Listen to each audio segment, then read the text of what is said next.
Hello மக்களே, welcome to our channel மான்வா இன் தமிழ். நமக்கு எந்த மான்வா பற்றி பார்க்க போகிறோன்னு பார்த்தீங்கன்னா, சைல்ட்ஹுட் ஃப்ரெண்ட் ஆஃப் ஜெனத் சாப்டர் 8 தான் பார்க்க போகிறோம். நான் வந்து பென்க்ளானோட சக்ஸஸர் என்னை ஃபைட்டில் அலோ பண்ணுங்க அப்படின்னு சொல்லியிருப்பான். அதை பார்த்துட்டு நம்ம ஹீரோவும் அவனோட எக்ஸ்பீரியன்ஸையும் ஷாக் ஆயிருப்பாங்க.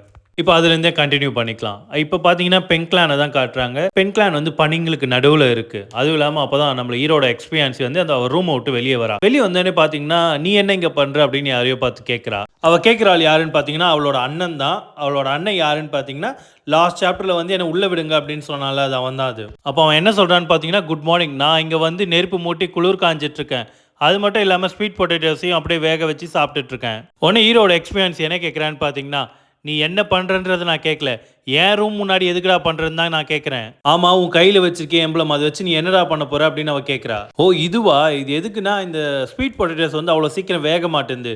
அப்போ ஃபயர் பத்தலைன்னா என்ன பண்ணுறது, அப்போ அந்த ஃபயரில் போட்டு இதை இன்னும் எரிய வச்சா நல்லா இருக்கும்ல, அதுக்கு தான். அப்படி அவன் சொல்லி முடிச்சோடனே மூஞ்சிலே வந்து மிதிக்கிறா. அவள் அப்படி வந்து அடித்தோடனே அவன் என்ன கத்துறான்னு பார்த்தீங்கன்னா, உனக்கு எவ்வளோ தைரியம் தான் அண்ணனே அடிப்பா அப்படின்னும், உனக்கு இதெல்லாம் தேவைதான் அப்படின்னு அவள் சொல்லிடுறா. அது மட்டும் இல்லாமல் உன் கையில் வச்சிருக்கே அது என்னன்னு உனக்கு தெரியுதா இல்லையா அப்படின்னு அவள் கேட்குறா. இது தானே, இது வெறும் ஃபயர் ஒர்க் தானே அப்படின்னு சொல்கிறான். உடனே அவனோட தங்கச்சி என்ன சொல்கிறான்னா, இது வந்து பென்க்ளான் நெட்டே உனக்காக கொடுத்தது. அதுவும் எதுக்குன்னா டிவைன் டிராகன் அகாடமியில் வந்து நீ டாப் ஸ்கோரராக கிராஜுவேட் ஆனதுக்காக அவர் உனக்காக கொடுத்தது.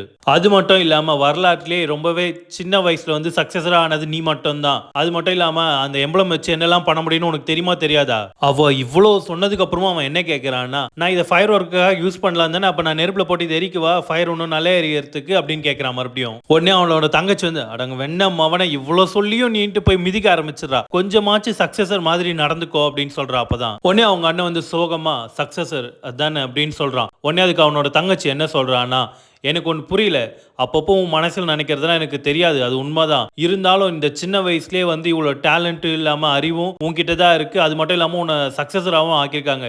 இருந்தாலும் நீ ஏன் இவ்வளோ டிஸ்ஆக்டிஃபைடராகவே இருக்குன்றதா எனக்கு புரியல. அவள் அப்படி சொன்ன உடனே என்னன்னா, இல்லை எனக்கு கொஞ்சம் கூட அது ஃபீலே ஆகலை. உடனே வானத்தை பார்த்து எனக்கு இந்த இடத்த விட்டு போகணும் அவ்வளோதான் அப்படின்னு சொல்கிறான். அப்போதான் அவள் தங்கச்சி என்ன சொல்கிறான்னா, நீ வேணா கொஞ்ச நாள் வெளியே போயிட்டு ரிட்டர்ன் வாயேன் அப்படின்னு சொல்லவும் உடனே அதை அவன் யோசிச்சுட்டு ஓகே அப்படின்னு நினைக்கிறான். அடுத்த சீன்ல என்ன காட்டுறாங்கன்னா, ஒரு லெட்டரில் வந்து நான் கொஞ்ச நாள் வெளியே போயிட்டு வரேன் அப்படின்னு எழுதி வச்சுட்டு போகிறான். உடனே அவன் தங்கச்சி வந்து அந்த லெட்டரை கையில் வச்சுட்டு பார்க்குறா. அப்படி அவள் பார்க்கும்போதே இவனுக்கெல்லாம் போய் ஐடியா கொடுத்த பேர் என்ன அடிக்கணும் அப்படின்னு நினச்சிக்கிட்டே, நான் கொஞ்ச நாள் தான் அவனை வெளியே போக சொன்னேன், ஆனால் அவனுக்கு 4 மாசம்ன்றது இன்னும் கொஞ்ச நாளாகவே தெரியுது போல இருக்கு. இப்படி அவள் கோவத்தில் கத்திட்டு இருக்கும் போதே பார்த்தீங்கன்னா அவளோட சர்வெண்ட் வந்து, யங் லேடி உங்களுக்காக ஒரு நியூஸ் இருக்கு, பெக்கர் கிளான்ல இருந்து ஒரு நியூஸ் வந்திருக்குன்னு சொல்லவும் உடனே கண்டுபிடிச்சிட்டாங்களா, அவனை கண்டுபிடிச்சிட்டாங்களா அப்படின்ட்டு கிளம்புறா. அப்பதான் அவ கேட்கிறா, இப்ப அவன் எங்க இருக்கான் அப்படின்னு கேட்கவும் அந்த சர்வெண்ட் லேடி என்ன சொல்றாங்கன்னா, ஷாங்கில இருக்கான் அப்படின்னு சொல்றாங்க. அப்பதான் அவன் நினைக்கிறா, இவன் எதுக்கு அவ்வளவு தூரம் போனான் அப்படின்னு நினைச்சிருக்கா. உடனே அவளோட பிளாஷ்பேக் முடிஞ்சு இப்ப பிரசன்ட்டுக்கு வந்துடுறா. இப்ப அப்படியே கரண்ட் சினாரியோவை காட்டினா அவன் வந்து கத்திட்டு இருக்கான், நான் தான் உங்களுக்கு தேவையான எல்லா ப்ரூஃப்மே காட்டிட்டேன்,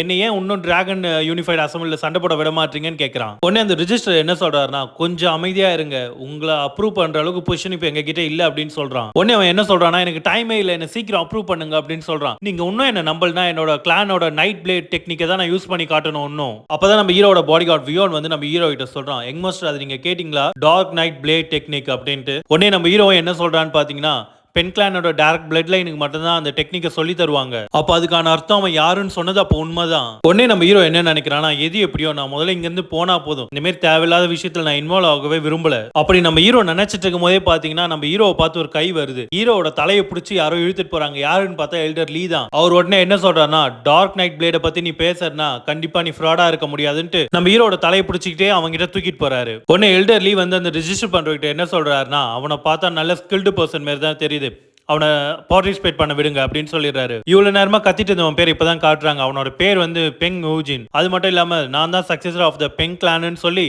எல்டர் லீயை பார்த்து வணங்குறான். எல்டர் லீயை பார்த்து வணங்குறது மட்டும் இல்லாம இது எனக்கு ரொம்பவே பெருமை, நான் வந்து கூ கிளானை சேர்ந்த பியூர் ஃபிளேம் ஃபிஷ் நான் இங்க பாப்பனை எதிர்பார்க்கவே இல்லை கொஞ்சம் கூட. உடனே எல்டர் லீ வந்து சிரிச்சுக்கிட்டே, நான் அந்த பேரை கேள்விப்பட்டு ரொம்ப நாள் ஆச்சு, நீ கவலைப்படாத, நீ கண்டிப்பா இதுல பார்ட்டிசிபேட் பண்ணுவ அப்படி அவர் சொன்னது கேட்டு எல்லாருமே ஷாக். அது மட்டும் இல்லாம ரிஜிஸ்டர் வந்து என்ன சொல்றாருன்னா, அவன் வந்து உண்மையான பென் கிளானோட சக்சஸரானே தெரியாம நம்ம எப்படி கன்ஃபார்ம் பண்றது அவன் அப்படின்னு அந்த ரிஜிஸ்டர் சொல்றாரு. உடனே எல்டர் லீ என்ன சொல்றாருன்னா, எனக்கு கண்டிப்பா தெரியாது அவன் தான் அப்படின்னு சொல்லிடுறாரு.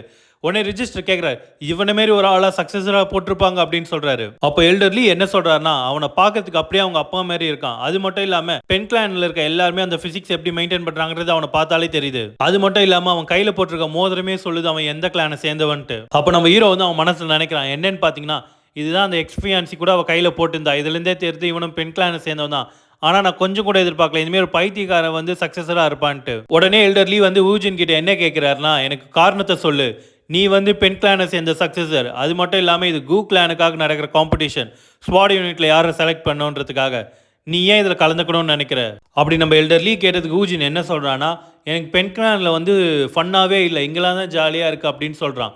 அதுக்கு உடனே எல்டர்லி வந்து இது ஒன்றும் அவ்வளோ தப்பான காரணமாக இல்லை, ஆனால் நீ உன் ஃபேமிலி கிட்ட பெர்மிஷன் வாங்கினேன்னு கேட்குறாரு. உடனே கூஜின் என்ன சொல்கிறான்னா, நான் என்ன நினைக்கிறேன்னா என்னோட ஃபேமிலி இதுக்கெல்லாம் அலோவ் பண்ண மாட்டாங்க, அதனால நான் அங்கேருந்து ஓடி வந்துட்டேன் அப்படின்னு சொல்கிறான். உடனே எல்டர்லி வந்து சிரிச்சுக்கிட்டே அதை நீ கேட்டியா யங் சாங் அப்படின்னு நம்ம ஹீரோவை பார்த்து கேட்கவும், ஹீரோ என்ன நினைக்கிறானா இவன மாரி ஒரு பைத்தியக்காரன் இருக்க மாட்டான் போலயே அப்படின்னு நினைக்கிறான். உடனே நம்ம எல்டர்லி வந்து உன்னை பார்த்தா நல்லா ட்ரைன் ஆன மாதிரி இருக்கே, உன்னோட வயசு என்னன்னு யூஜினை பார்த்து கேட்கும்.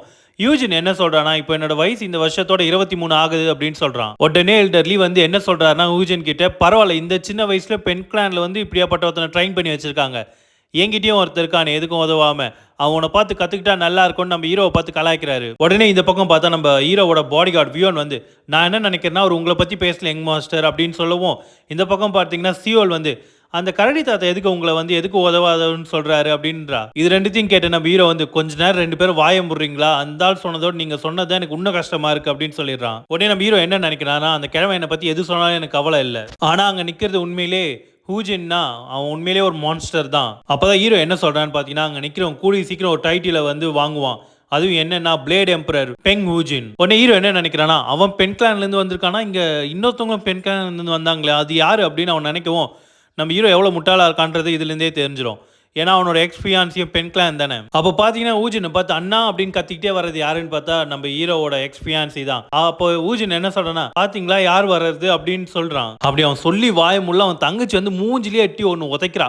10 அடி தள்ளி போய் விழுறான் மனுஷன். உடனே அவனோட தங்கச்சி கத்துறாட்டி, பைத்தியக்காரா நீ உனக்கு சக்சஸ்ன்னு சொல்லிக்கிறிய, ஆனா யாருக்குமே தெரியாம வீட்டை விட்டு ஓடி வந்திருக்கேன் ஒரு லெட்டர் மட்டும் எழுதி வச்சுட்டு. உடனே யூஜின் வந்து பயத்துல கத்திக்கிட்டே, கொஞ்சம் நான் சொல்றது கேளு அப்படின்னு கத்துறான். நீ இப்ப என்ன சொல்ல போறன்னு டெரரா கேட்கிற அவனை. அப்போ ஊஜினுக்கு அப்படியே வேர்த்துலாம் விட்டுடுது. என்ன சொல்றானா, என்ன தயவு செஞ்சு விட்டுடு அப்படின்னு சொல்றான். அதெல்லாம் கேட்காம அவன் தங்கச்சி மாங்கு மாங்கு குத்துறா. உனக்கு எவ்வளோ தைரியம் தான் நீ வீட்டை விட்டு ஓடி வருவா அப்படின்ட்டு, அதுவும் இல்லாமல் இன்னொரு கிளானோட ஸ்குவாட் யூனிட்ல சேரத்துக்கு ட்ரை பண்ணுற நீ. உடனே ஊஜின் வந்து கத்திக்கிட்டே சொல்கிறான், நீ என்னை இப்படியே அடிச்சுட்டு இருந்தா நான் இறந்துடுவேன்ட்டு, நீ தயவு செஞ்சு இறந்தே போ அப்படின்னு தங்கச்சி சொல்லிட்டு அடிச்சுக்கிட்டே இருக்கா தொடர்ந்து.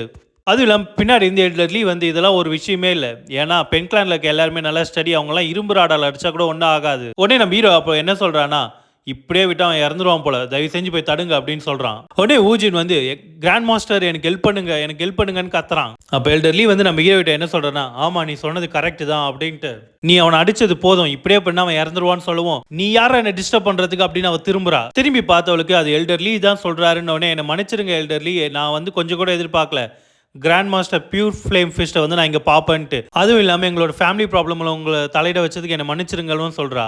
உடனே எல்டர்லி வந்து, இல்லை உன் அண்ணன் மாரி ஒருத்தனை பார்த்தது எனக்கு சந்தோஷம் தான் அப்படின்னு சொல்கிறாரு. உடனே நம்ம ஹீரோவோட எக்ஸ்பீரியன்ஸ் என்ன சொல்கிறான்னா, என்னை மன்னிச்சிருங்க, இந்த இடத்துல நடந்தது நான் மறக்க மாட்டேன், அதுவும் இல்லாமல் நான் உங்களுக்கு கண்டிப்பாக காம்பன்சேட் பண்ணுறேன், இப்போதைக்கு நாங்கள் வந்து இங்கேருந்து கிளம்பணும்னு சொல்கிறா. உடனே யூஜின் வந்து நான் வரமாட்டேன் அப்படின்னு சொல்லிடுறான்.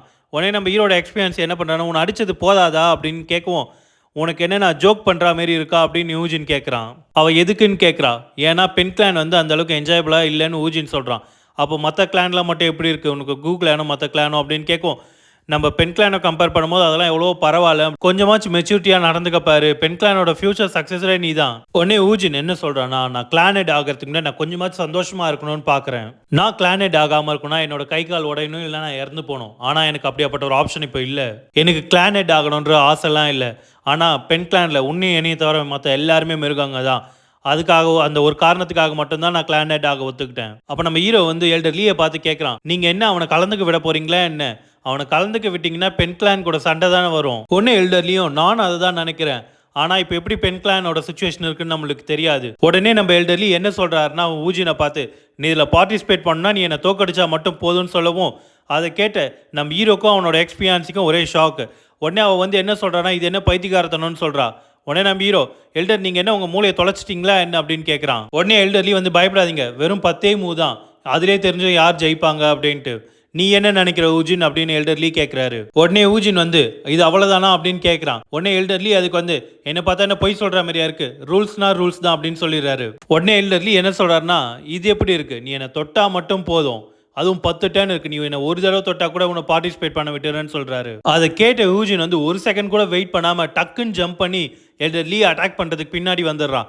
உடனே எல்டர் லீ உனக்கு பொறுமையே இல்லடா அப்படின்ட்டு மூஞ்சிலே ஒரு பஞ்ச் அடிச்சிடுறாரு. இதோட சாப்டர் 8 முடிஞ்சு மக்களே. நம்ம சேனலை ஃபாலோ பண்ணி சப்ஸ்கிரைப் பண்ணுங்க. நெக்ஸ்ட் வீடியோ நாளைக்கு பார்க்கலாம்.